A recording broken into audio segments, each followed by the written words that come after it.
Hello எல்லாருக்கும் வணக்கம். Welcome back to my family in Japan. நம்ம சேனல்ல வந்து பாத்தீங்கன்னா ஏற்கனவே ஒரு முறை வந்து இந்தியாவில இருந்து ஜப்பானுக்கு வந்து வந்த ஒரு பார்சல் பத்தி வீடியோ வந்து நம்ம போட்டிருந்தோம். ஸோ அந்த பார்சல் வந்து இந்தியா போஸ்ட் மூலியமா தான் அனுப்பியிருந்தாங்க. எப்படி வந்து அந்த பார்சல் வந்து அனுப்பியிருந்தாங்க, அதுல என்ன மாதிரியான திங்ஸ் எல்லாம் வந்து இருந்தது, இதை பத்தின டீட்டெயிலாம் வந்து அந்த வீடியோ நாங்க வந்து சொல்லியிருந்தோம். ஸோ நிறைய பேர் வந்து அந்த வீடியோ பார்த்துருக்கீங்க, நிறைய விதமான கொஸ்டின்ஸும் வந்து கேட்டிருக்கீங்க. ஸோ இப்போ இந்த முறை வந்து பார்த்தீங்கன்னா எங்கள் வீட்டுக்கு எகைன் வந்து ஒரு பார்சல் வந்து இந்தியா போஸ்ட் மூலிமா மறுபடியும் வந்து எங்கள் வீட்டுக்கு வந்துருக்கு. இந்த பார்சல் வந்து பார்த்தீங்கன்னா கொஞ்சம் வித்தியாசமானது. அதாவது லாஸ்ட் டைம் நாங்கள் அனுப்பின பொருள் வந்து வேற. ஸோ இந்த தாட்டிக்கு வந்து கொஞ்சம் அதோட வந்து டிஃப்ரெண்டான ஒரு பொருள் வந்து இந்தியாவில் வந்து நாங்கள் இங்கே இம்போர்ட் பண்ணிக்கிறோம் ஜப்பானுக்கு. ஸோ யூஸ்வலாக வந்து பார்த்தீங்கன்னா வந்து எலக்ட்ரிக்கல் திங்ஸ்லாம் வந்து நம்ம ஒரு கண்ட்ரிலேருந்து இன்னொரு கண்ட்ரிக்கு வந்து அனுப்ப முடியுமா அப்படிங்கிற டவுட் இருக்கும். ஆனால் இந்த தாட்டி வந்து பார்த்தீங்கன்னா கிரைண்டர் வந்து நாங்கள் இந்தியாவிலேருந்து ஜப்பானுக்கு கொண்டு வந்துருக்கோம். ஸோ ஆமாங்க, நம்ம போஸ்ட் ஆஃபீஸ் மூலமாக வந்து கிரைண்டர் ப்ளஸ் வந்து மிக்சி அது மாதிரி வந்து ஒரு சில எலக்ட்ரிக்கல் திங்ஸ்லாம் வந்து அனுப்புகிறாங்கன்னு நாங்கள் கேள்விப்பட்டோம். ஸோ அதனால வந்து அதை நாங்கள் இந்தியாவிலேருந்து ஜப்பானுக்கு வந்து இப்போ கொண்டு வந்திருக்கோம். ஸோ இந்த அன்பாக்சிங் வீடியோவில் வந்து பார்த்தீங்கன்னா ஸோ அந்த கிரைண்டர் ப்ளஸ் அது கூட சேர்த்து வந்து ஒரு சில சாமான், அதாவது வெசல்ஸ்ன்னு சொல்லுவாங்களே, வீட்டுக்கு உபயோகப் பொருட்கள், அதெல்லாம் வந்து சிலதெல்லாம் அனுப்பிச்சுட்ருக்கோம். ஸோ அதை பற்றின டீட்டெயிலாம் வந்து நம்ம ஒவ்வொன்றா பார்க்கலாம். அது இல்லாமல் வந்து நிறைய பேர் வந்து ஒரு சில டவுட்ஸ்லாம் வந்து கேட்டுருவீங்க. இது மாதிரி வந்து ஆயிலெலாம் அனுப்பலாமா, அதே மாதிரி வந்து ஜூஸ் அனுப்பலாமா, அப்புறம் ரேட்டு வந்து கேட்டிருந்தாங்க நிறைய பேர். அப்புறம் வந்து சில பேர் வந்து ஸ்டெப் பை ஸ்டெப்பாக வந்து எப்படி வந்து இது அனுப்புறது அப்படிங்கிற மாதிரி சொல்லுங்கன்னு மாதிரி கேட்டிருந்தாங்க. ஓகே, நாங்கள் வந்து இது ஜப்பானுக்கு அனுப்புறதுனால ஸோ ஜப்பானுக்கு எப்படி அனுப்பணும் அப்படிங்கிறத ஸ்டெப் பை ஸ்டெப்பாக சொல்லலாம். பட் மோஸ்ட்லி வந்து எல்லா கண்ட்ரீஸ்க்கும் வந்து இது சேமாக தான் இருக்கும். நம்ம இந்தியாவிலேருந்து ஸோ ஜப்பானுக்கோ இல்லை வேறு ஏதாச்சும் கண்ட்ரிஸோ, யூஎஸ்க்கோ இல்லை இங்கிலாந்துக்கோ, ஸோ அந்த மாதிரி எந்த கண்ட்ரிஸ்க்கு அனுப்பினாலுமே வந்து இந்த ப்ரொசீஜர் ஒரே மாதிரி தான் இருக்கும். மேபி ரேட் வந்து மேபி டிஃப்ரெண்ட்டாக இருக்கலாம். ஸோ அதையும் வந்து நான் அந்த வீடியோவில் தெளிவாக சொல்கிறோம். முதல்ல இந்த கிரைண்டர் வந்து ஏன் வந்து நாங்கள் அங்கேருந்து கொண்டு வரோங்கிறத பார்க்கலாம். இங்கே வந்து கிரைண்டர் வந்து கிடைக்கிறது கஷ்டம். அப்படியே கிடைச்சாலும் ரொம்ப ப்ரைஸ் வந்து அதிகமாக வச்சு தான் நம்ம கொடுத்துதான் வாங்க வேண்டியது இருக்கும். ஸோ அதனால தான் வந்து பார்த்தீங்கன்னா ஊர்லேருந்து இதை பார்சல் பண்ணி அனுப்ப சொல்லியிருக்கோம். அது மட்டும் இல்லாமல் இன்னொரு ரீசன் என்ன பார்த்தீங்கன்னா இந்த வோல்டேஜ் இஷ்யூ. நம்ம ஊரில் வந்து பார்த்தீங்கன்னா 230 வோல்டேஜ் வந்து தாங்குற மாதிரி வந்து நம்ம எலக்ட்ரிக்கல் திங்ஸ்லாம் வந்து பண்ணுவாங்க. பட் இங்கே வந்து பார்த்தீங்கன்னா 110 வோல்டேஜ் தான் ஜப்பானோட ஸ்டாண்டர்டு. ஸோ நம்ம ஊர்லேருந்து நம்ம அப்படியே வந்து அந்த கிரைண்டரோ மிக்சியோ வந்து அனுப்ப முடியாது. அந்த வோல்டேஜ் வந்து குறைச்சி நீங்கள் அந்த கம்பெனிகிட்டே வந்து ஒரு பட்டர்ஃப்ளையோ இல்லை வந்து சௌபாக்கியா அவங்ககிட்ட வந்து நீங்கள் 110 வோல்ட்னா 110 வோல்ட்டுக்கு ஏற்ற மாதிரி வந்து அவங்க பண்ணி தருவாங்க, கஸ்டமைஸ் பண்ணி தருவாங்க. நீங்கள் கேட்டீங்கன்னா அதே மாதிரி வந்து கிரைண்டரோ மிக்சியோ வந்து தயாரித்து தருவாங்க. ஸோ அதுக்கப்புறம் நீங்கள் வந்து அதை வந்து நீங்கள் வேறு கண்ட்ரிக்கு அனுப்ப முடியும். ஸோ இதை வந்து இப்படி தான் வந்து நாங்கள் வந்து அனுப்பியிருக்கோம். ஸோ இப்போ வந்து நம்ம இந்த பார்சல் வந்து ஓப்பன் பண்ணி பார்க்கலாம். ஸோ இதுதான் வந்து இந்தியாவிலேருந்து ஜப்பான் வந்திருக்கிற அந்த பார்சலு. ஸோ இதில் பார்த்தீங்கன்னா வந்து முன்னாடியே வந்து அந்த டிக்ளரேஷன் ஒன்று இருக்குது. ஸோ அப்புறம் வந்து நம்ம அட்ரஸ், எந்த அட்ரஸுக்கு அனுப்புகிறோமோ அந்த அட்ரஸ் வந்து நம்ம A4 ஷீட்டில் பிரிண்ட் அவுட் பண்ணி நம்ம வச்சிடணும், பேஸ்ட் பண்ணிடணும் போஸ்ட் ஆஃபீஸ்லேயே. அப்புறம் வந்து நிறையா வந்து அந்த மாதிரி செக் பண்ணுறதுக்கு அந்த கஸ்டம்ஸில் செக் பண்ணியிருப்பாங்களே, ஸோ அதுக்கான ஸ்லிப்பெல்லாம் வந்து வச்சுருக்காங்க. ஸோ நம்ம இப்போ ஓப்பன் பண்ணுவோம். ஸோ ஓப்பன் பண்ணி முடிச்சதுக்கப்புறம் நான் வந்து எப்படி அனுப்புறேங்கிறத ஒரு ஸ்டெப் பை ஸ்டெப்பாக சொல்கிறேன்.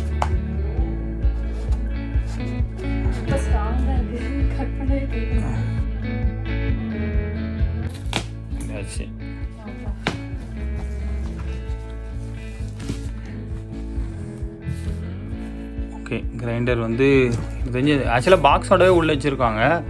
ஸோ அதனால் எந்த டேமேஜ் ஆகலை, நல்லாயிருக்கு பார்க்கறதுக்கு கண்டிஷன். கூட வந்து ஆப்போ தரப்பேன் தானே. ஸோ இந்த கிரைண்டர் பிளே எடுக்கலாம்.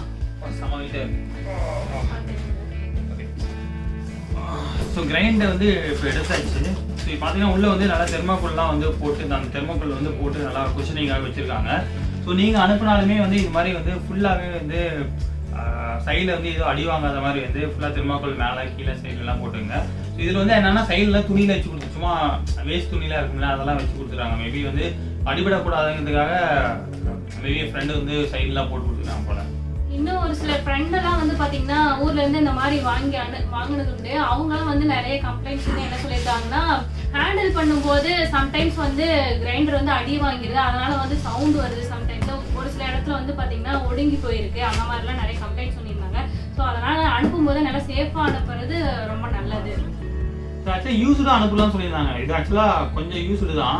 எப்படின்னா யூஸ்டாக இருந்தாலுமே நீங்கள் வந்து பில்லை வந்து காமிக்கணும், புதுசானாலும் பில்லை காமிக்கணும். ஸோ நம்ம இந்த சும்மா வந்து எலக்ட்ரிக்கல் திங்ஸ்லாம் நான் அனுப்ப முடியாது, பில்லு காமிச்சா மட்டும் தான் வந்து அக்செப்ட் பண்ணுவாங்க. ஸோ நீங்கள் வாங்கி ஒரு அனுப்புகிற மாதிரி இருந்தால் ஸோ பில் எடுத்துகிட்டு போவாங்க போஸ்ட் ஆஃபீஸ்க்கு. ஸோ அவங்க மேபி வந்து அதை ஜெராக்ஸ் மீ எடுத்து வச்சுக்கலாம், இல்லை ஸ்கேன் பண்ணி எடுத்து வச்சுக்கலாம்னு நினைக்கிறேன். சும்மா அது எதுக்குன்னா கஸ்டம்ஸில் செக் பண்ணுவாங்க, அதுக்காக தான். இன்னும் வந்து இது ஆப்போசோட சட்டி இருக்குங்க. அப்புறம் வந்து தோசை சொல்கிறேன் தவா.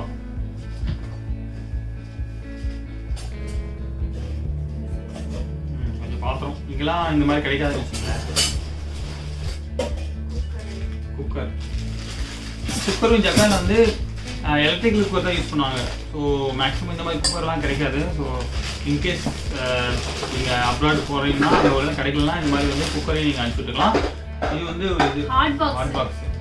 ஜப்பான்ல வந்து ஹாட் பாக்ஸ் வந்து ரொம்பவே தேவைப்படுற ஒரு விஷயம். ஏன்னு பார்த்தீங்கன்னா குளிர் காலத்தில் சாப்பிடாதான் ரொம்ப இல்லைன்னு ஆயிரும், சாப்பிட முடியாது. ஸோ வந்து ஹாட் பாக்ஸுங்கிறது ரொம்ப முக்கியமான ஒரு விஷயம். இங்கே வந்து ஹாட் பாக்ஸ் வாங்கினீங்கன்னா ரொம்ப ரொம்ப ரொம்ப காஸ்ட்லியாக விற்பாங்க. அது ஒரு பெரிய பிரச்சனை. ஆனால் நீங்கள் ஊர்லேருந்து வாங்கிட்டீங்கன்னா உங்களுக்கு காசு வந்து சேவ் பண்ணலாம். ஸோ அதுக்காக ஹாட் பாக்ஸ். ஸோ இப்போ வந்து நிறைய பேர் கேட்ட மாதிரி வந்து எப்படி இதை அனுப்பணுங்கிறத ஸ்டெப் பை ஸ்டெப்பாக சொல்கிறோம். ஸோ ஃபஸ்ட்டு வந்து நம்ம வந்து தேவையான பொருளாக வாங்கி வச்சுக்கணும். இப்போ நான் இந்த மாதிரி திங்ஸோ இல்லை வந்து மளிகை சாமானோ இல்லை வேறு ஏதாச்சும் புக்ஸோ இல்லை துணியோ ஸோ ஃபஸ்ட்டு நீங்கள் வந்து வாங்கி வச்சுக்கோங்க. அதுக்கப்புறம் வந்து ஒரு எம்டி காட்டன் பாக்ஸு, ஸோ இந்த மாதிரி வந்து ஒரு பெரிய காட்டன் பாக்ஸு நீங்கள் வாங்கின திங்ஸ்க்கு ஏற்ற மாதிரி அதெல்லாம் வந்து இந்த ஒரு பெரிய பாக்ஸில் பிடிக்குன்னு நீங்கள் நினச்சிங்கன்னா ஸோ அந்த மாதிரி ஒரு பாக்ஸ் எடுத்துக்கோங்க. மேக்ஸிமம் அதுக்குள்ளே போட்டுட்டு க்ளோஸ் பண்ணாமல் நீங்கள் அப்படியே போஸ்ட் ஆஃபீஸ் எடுத்துகிட்டு போவாங்க. நீங்கள் ஒரே பாக்ஸ் தான் வாங்கி பண்ணணும்லாம் இல்லை, நீங்கள் பிரித்து கூட வச்சு அனுப்ப 2 பாக்ஸில் கூட அதனால அனுப்ப முடியும். ஸோ அதுக்கப்புறம் நீங்கள் போஸ்ட் ஆஃபீஸ் போனதுக்கப்புறம் ஸோ அவங்க முன்னாடி தான் வந்து பேக் பண்ண சொல்லுவாங்க. ஏன்னா வந்து நீங்கள் உள்ளே என்ன வச்சுக்கிறீங்கிறத அவங்களுக்கு தெரியாதுல்ல. ஸோ சில போஸ்ட் ஆஃபீஸ் என்ன பண்ணுறாங்கன்னா அந்த பாக்ஸுக்குள்ளேயே வந்து அவங்க தான் வந்து போட்டு பேக் பண்ணுறாங்க. சில போஸ்ட் ஆஃபீஸில் ஸோ நம்ம வந்து உள்ளே போட்டுட்டு போயிடலாம். அதுக்கப்புறம் வந்து அவங்ககிட்ட என்ன இருக்குன்னு சொன்னால் போதும், இல்லை அவங்க வந்து உள்ளே செக் பண்ணுவாங்கன்னு நினைக்கிறேன். ஸோ ஆனால் வந்து அது ஒவ்வொரு போஸ்ட் ஆஃபீஸ் பொறுத்து தான். ஸோ எங்கேயும் நீங்கள் வந்து பக்கத்தில் இருக்கிற போஸ்ட் ஆஃபீஸில் அவங்க எப்படி ஃபாலோ பண்ணாங்கன்னு போய் கேட்டுட்டு அதுக்கப்புறம் நீங்கள் அந்த பார்சல் அனுப்புங்க. ஸோ நீங்கள் வந்து இந்த பொருள்லாம் வந்து நல்லா நான் ஏற்கனவே பழைய வீடியோஸ் இந்த மாதிரி வந்து இன்கேஸ் வந்து நீங்கள் கிராசரிஸ் ஏதாச்சும் அனுப்புறீங்க அப்படின்னா வந்து நல்லா சீல் பண்ணிடுங்க. ஏன்னா வந்து அதை வந்து எப்படி ஹேண்டில் பண்ணுவாங்கன்னு தெரியாது, தூக்கி போடுவாங்க பார்சலில். ஸோ அதனால் வந்து அதை பிரேக் ஆகிடலாம். ஸோ அதனால் வந்து மறக்காமல் அந்த நீங்கள் எந்த பேக்கேஜ் பண்ணாலுமே அது வந்து நல்லா சீல் பண்ணிங்க. மேலே வந்து செல்லோ டேப் போட்டு ஃபுல்லாகவே வந்து ரேப் பண்ணிடுங்க. ஸோ அப்படி பார்த்தீங்கன்னா வந்து பேக் உடைஞ்சாலுமே அந்த செல்லோ டேப் வந்து கிளியாது.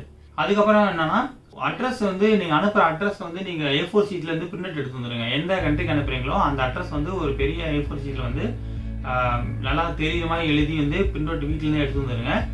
அப்புறம் வந்து போஸ்ட் ஆஃபீஸில் ஸோ அவங்க வந்து அவங்க முன்னாடி எல்லாத்தையும் வச்சு பேக் பண்ணதுக்கப்புறம் வந்து ஸோ அவங்க வந்து ஒரு ஸ்லிப் மாதிரி கொடுப்பாங்க. ஒரு அதில் வந்து பார்த்தீங்கன்னா நீங்கள் என்ன மாதிரிலாம் வந்து அனுப்புகிறீங்கிறத டிக்ளேர் பண்ணும். இப்போ நான் வந்து இந்த துணி அனுப்புனா கிளாத்ஸ் வந்து அனுப்பியிருக்கேன், கிராசரிஸ் அனுப்பியிருக்கேன், அதுக்கப்புறம் வந்து இந்த மாதிரி கிரைண்டர் அனுப்பியிருக்கேன். ஸோ அப்படிங்கிறத வந்து ஜஸ்ட் வந்து மென்ஷன் பண்ணோம்.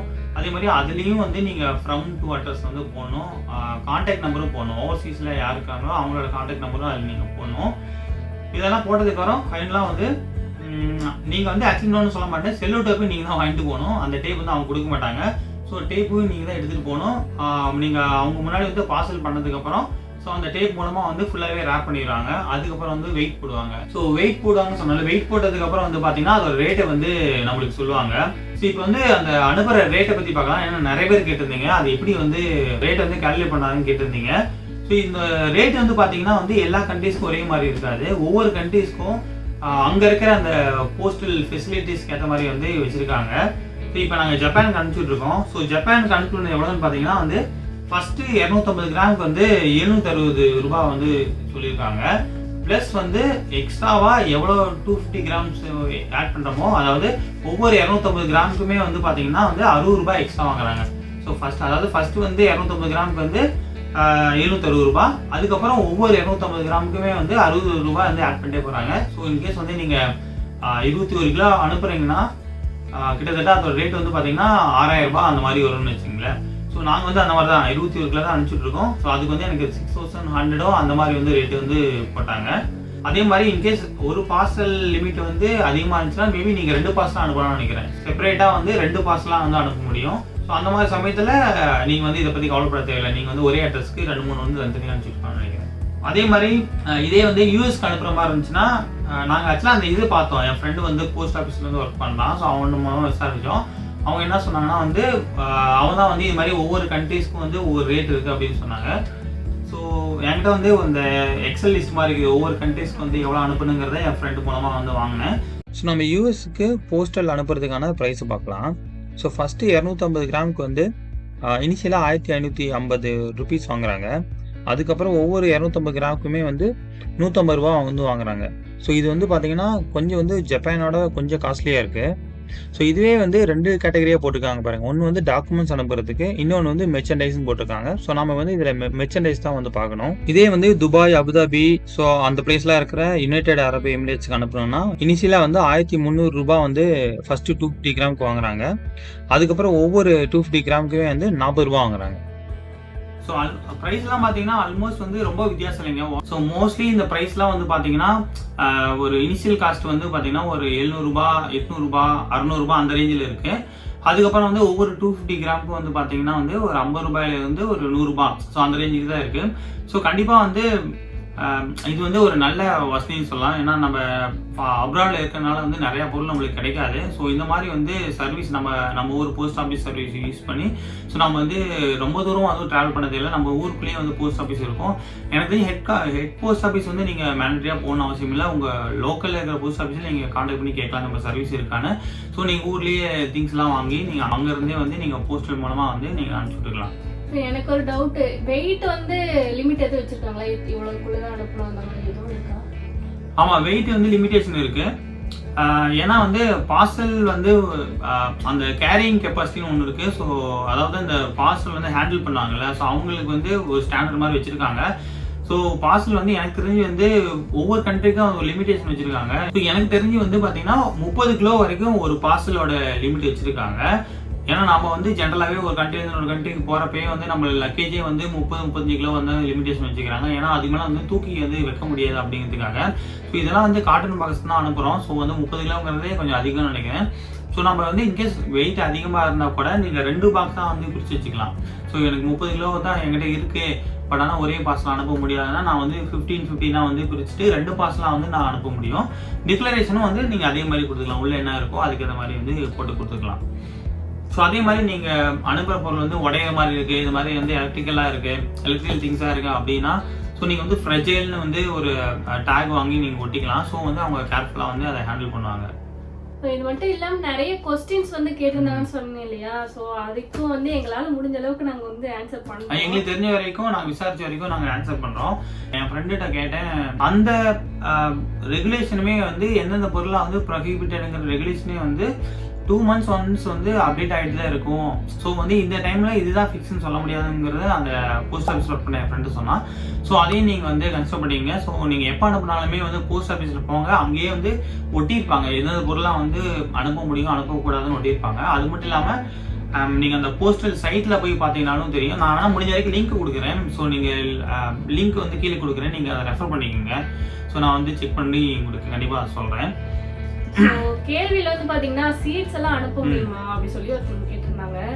சீட்ஸ் எல்லாம் அனுப்ப முடியாதுன்னு நினைக்கிறேன். முடியாதுன்னு சீட்ஸ் எல்லாம் அனுப்ப முடியாது. ஏன்னா ஒரு கண்ட்ரிலேருந்து இன்னொரு கண்ட்ரிக்கு வந்து சீட்ஸ் அனுப்புறதுங்கிறது ஒரு பெரிய அஃபென்சிவான ஒரு விஷயம். ஸோ அது கண்டிப்பாக அனுப்பக்கூடாது. ஸோ நிறைய பேர் எங்ககிட்ட வந்து அந்த மியாசாகி மேங்கோ அந்த வீடியோவில் வந்து நிறைய பேர் கேட்டிருந்தீங்க.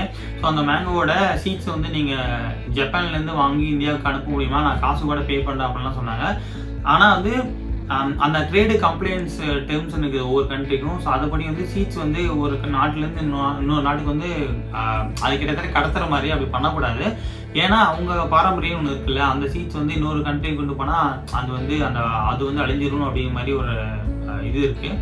ஸோ அதனால் கண்டிப்பாக நம்ம அனுப்பக்கூடாது. ஆனால் நம்ம வந்து இந்த கடுகு, ஜீரகம் இதெல்லாம் கொண்டு வரோம்ல, அந்த சில பயிரெலாம் இருக்குல்ல, பச்சை பயிர் அந்த மாதிரிலாம் இருக்குல்ல, ஸோ அதெல்லாம் வந்து சீட்ஸ் தான். பட் ஆனால் அது வந்து நம்ம வந்து கமர்ஷியலாக யூஸ் பண்ண போகிறோம், நம்ம டொமஸ்டிக்காக யூஸ் பண்ண போகிறோம்.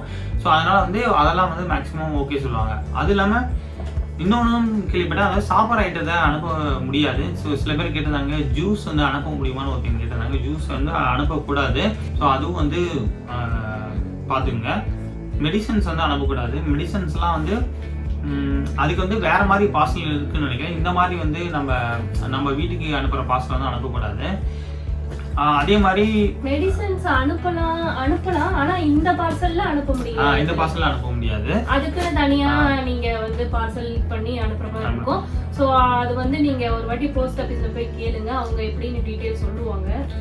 அதே மாதிரி ஸ்நாக்ஸ் நாங்க அனுப்பினோம், பட் எதுவும் சொல்லல. ஏன்னா அதுவும் சாப்பிட்ற ஐட்டம் தான். மேபி அந்த லிக்விட் ஐட்டம் மட்டும் அனுமதிக்க மாட்டாங்கன்னு நினைக்கிறேன். பட் சாப்பிட்ற ஐட்டம் அங்கே ஸ்நாக்ஸ் அதிரசம் அந்த மாதிரி ஸ்வீட்ஸ்லாம் வந்து இந்தியாவிலேருந்து கொண்டு வருவோம். பட் அதில் அது இது வரைக்கும் கஸ்டமர்ஸ் வந்து எதுவும் செக் பண்ணதில்லை. பட் மோஸ்ட்லி வந்து நீங்கள் உங்கள் லோக்கல் போஸ்ட் ஆஃபீஸில் ஏதாச்சும் பார்சல் அனுப்புனீங்கன்னா அது வந்து சென்னையிலேருந்து தான் வந்து மற்ற ஏரியாக்கெலாம் போகணும்னு வச்சுங்களேன். ஸோ சென்னையில் வந்து கஸ்டம்ஸில் செக் பண்ணுவாங்க. அங்கே கஸ்டம்ஸில் பிடிச்சானா அதை எடுத்து வச்சுக்குவாங்க. ஸோ என் ஃப்ரெண்டு இன்னொன்று சொன்னால், அதாவது பார்சல் அனுப்புகிற ஃப்ரெண்டு என்ன சொன்னான்னா, இதில் வந்து அந்த பூரி கட்டைலாம் இருக்குல்ல, பூரி சப்பாத்தி தைக்கிற கட்டை இருக்குல்ல, அந்த கட்டையை வந்து அனுப்புகிறோம். பட் அதை எடுத்து வச்சுட்டாங்களாமா. அது உட்டும் வந்து ரெஸ்ட்ரிக்டடு. ஸோ அதுவும் வந்து நம்ம பார்த்துக்கணும். ஸோ ஒரு சிலர் வந்து ஆயில்லாம் அனுப்பலாமா அந்த மாதிரி கேட்டிருந்தாங்க. தேங்காய், விளக்கெண்ணெய் இந்த மாதிரிலாம் அனுப்ப முடியுமா அப்படிலாம் கேட்டாங்க. ஆயிலும் வந்து அலோவ் பண்ண மாட்டாங்க. ஆக்சுவலாக என்கிட்ட இது மாதிரி வந்து இது அனுப்புனப்ப அந்த போஸ்ட் ஆஃபீஸில் ஒட்டியிருந்தாங்க. அந்த லிஸ்ட் வச்சு பார்த்தா வந்து ஸோ எந்த மாதிரி பொருள் அனுப்பலாம்னா அந்த ஃபேன்சி ஐட்டம்ஸ் வந்து ஓகே போட்டிருக்கு. அப்புறம் வந்து கிரைண்டரு, மிக்சி, அப்புறம் வெட்டிங் கார்ட்ஸு, அப்புறம் பிராஸில் செஞ்ச பூஜா ஐட்டம்ஸ்லாம் ஓகே அனுப்ப முடியும் தான் போட்டிருக்கு. அப்புறம் டாய்ஸ் அனுப்பலாம், புக்ஸ் அனுப்பலாம், அப்புறம் பல்காக இருக்கிற ப்ரொவிஷன்ஸ் அனுப்பலாம், அப்புறம் நட்ஸ்லாம் அனுப்பலாம் போட்டிருக்கு. நட்ஸு, ஸ்பைசஸ்லாம் அனுப்பலாம்னு போட்டிருக்கு. ஷூஸ் அனுப்பலாம், அப்புறம் வந்து செப்பல் அனுப்பலாம், அப்புறம் பேப்பர் மெஸ் டாய்ஸ்ன்னு போட்டிருக்கு. அப்புறம் கோல்டு டாய்ஸு, யூனிஃபார்மு, அப்புறம் ட்ரெஸ்ஸு இதெல்லாம் வந்து அனுப்பலான்னு போட்டிருக்கு.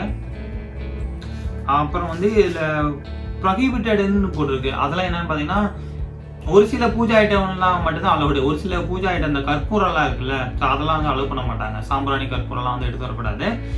அப்புறம் வந்து பூஜா ஆயில் எடுத்து வரக்கூடாது, தீர்த்தம் எடுத்து வரக்கூடாது, ஹனி எடுத்து வரக்கூடாது, ghee, cooking oil, wooden items, அப்புறம் மேக்னெட்டு, அப்புறம் மேக்னெட் டாய்ஸு, பேட்ரிஸு, அப்புறம் ஹோம்மேடு பிக்கிள்ஸ் எடுத்து வரக்கூடாதுன்னு போட்டிருக்கு. ஹோம்மேட் எடுத்துக்கூடாதுன்னு நினைக்கிறேன். மேபி நீங்கள் கடையில் வாங்கினீங்கன்னா நல்லா டைட்டாக வந்து பேக் பண்ணி கொடுத்துருப்பாங்க. அதெல்லாம் வந்து அலோவ் பண்ணுவாங்க. ஸோ எந்த பொருளுமே ஹோம்மேட்னா பார்ப்பாங்க, ஏன்னா நம்ம நல்லா பேக் பண்ண மாட்டோன்னு. இதே வந்து கடையெல்லாம் நல்லா சீல் பண்ணி வச்சுருப்பாங்க. ஸோ அந்த மாதிரி பொருள்லாம் வந்து அக்செப்ட் பண்ணுறாங்க. அப்புறம் வந்து எலக்ட்ரிக் அண்ட் எலக்ட்ரானிக்ஸ் வந்து ப்ரொஹிபிட்டட்னு போட்டிருக்கு. பட் எக்ஸப்ட் இந்த கிரைண்டர், மிக்சர் தவிர அது எல்லாமே ப்ரொஹிபிட்டடு. அப்புறம் சீட்ஸ் வந்து கசகசாவும் ஓமமும் எடுத்துக்கூடாதுன்னு போட்டிருக்கு. அப்புறம் ayurvedic products, cosmetics, hair dye, mehndi, lipstick, சமகன் எடுத்துக்கூடாதுன்னு போட்டிருக்கு. சமகன் அந்த ட்ரிங்க் இருக்குல்ல, அது எடுத்துக்கூடாதுன்னு போட்டிருக்கு. அப்புறம் நிலவேம்பு பவுடரு, நீம் பவுடர்லாம் எடுத்துக்கூடாதுன்னு போட்டிருக்கு. அப்புறம் ட்ரை ஃபிஷ் வந்து வடகம் இருக்குல்ல, அது நோன்னு போட்டிருக்கு. அப்புறம் ட்ரை ஃபிஷ் எடுத்துக்கூடாது. Green chilli, red chilli, curry chilli 3 எடுத்துக்கூடாது. அப்புறம் மில்க் ஸ்வீட்ஸு, குலோப் ஜாமுன், அப்புறம் ரசகுல்லா, அப்புறம் ரூட்ஸு, மியூசிக்கல் இன்ஸ்ட்ருமெண்ட்ஸு இதெல்லாமே எடுத்துக்கூடாதுன்னு போட்டிருக்கு. பட் இதுதான் நான் சொன்ன மாதிரி வந்து இது வந்து ஃபிக்ஸ்டு கிடையாது. இது வந்து மாறிட்டே இருக்கும். கொஞ்சம் டைம் கொடுக்குற மாதிரி. ஸோ நீங்கள் அப்பப்போ போய் செக் பண்ணிக்கங்க இன்கேஸ் அனுப்புறதுக்கு முன்னாடி. ஸோ வந்து உங்களுக்கு கிளியராக வந்து ஒரு ஐடியா கிடைக்கும். நான் சொன்ன மாதிரி வந்து ஸோ அந்த முடிஞ்ச அளவுக்கு அந்த லிங்க் வந்து நான் கொடுக்குறேன். எதில் வந்து இதை ரெஃபர் பண்ணுற லிங்க் நான் கொடுக்குறேன். ஸோ கண்டிப்பாக வந்து போஸ்ட் ஆஃபீஸில் வந்து நாங்கள் ஊருக்கு போனப்போ விசாரிச்சப்போ நல்லாவே வந்து ஹெல்ப் பண்ணாங்க அவங்க. ஸோ நீங்கள் செக் பண்ணி பாருங்கள். ஸோ அவங்க கண்டிப்பாக வந்து உங்களுக்கு ஹெல்ப் பண்ணுவாங்க. ஸோ இந்த வீடியோவில் வந்து பார்த்தீங்கன்னா ஜப்பானுக்கு வந்த பார்சல் வந்து என்ன வந்திருந்தது, ஸோ கிரைண்டர்லாம் கூட அனுப்பலாம் அப்படிங்கிறலாம் நீங்கள் தெரிஞ்சுட்டு இருந்திருப்பீங்க. இன்னும் ஒரு சிலர் வந்து கொஸ்டின் கேட்டிருந்தீங்களா, அதுக்கான ஆன்சரும் வந்து இந்த வீடியோ மூலிமா நீங்கள் தெரிஞ்சுட்டு இருந்திருப்பீங்க. இன்னும் யாருக்காவது ஒரு சில டவுட்ஸ் இருந்தாலும் வந்துட்டு கண்டிப்பாக கேளுங்க. எங்களுக்கு தெரிஞ்சதுன்னா நாங்கள் வந்து அதை கண்டிப்பாக சொல்கிறோம். ஸோ இந்த வீடியோ உங்களுக்கு ரொம்ப பிடிச்சிருக்குன்னு நினைக்கிறேன், இன்ஃபர்மேட்டிவாக இருந்திருக்கணும்னு நினைக்கிறேன். இந்த வீடியோ பிடிச்சிருந்தா லைக் பண்ணுங்கள். உங்கள் ஃப்ரெண்ட்ஸ் யாருக்காவது தேவைப்பட்டாலும் நீங்கள் இந்த வீடியோ வந்து ஷேர் பண்ணுங்கள். இது வரைக்கும் இந்த வீடியோ வாட்ச் பண்ணதுக்கு thank you to all. Thank you to all. Thank you to all. Bye bye.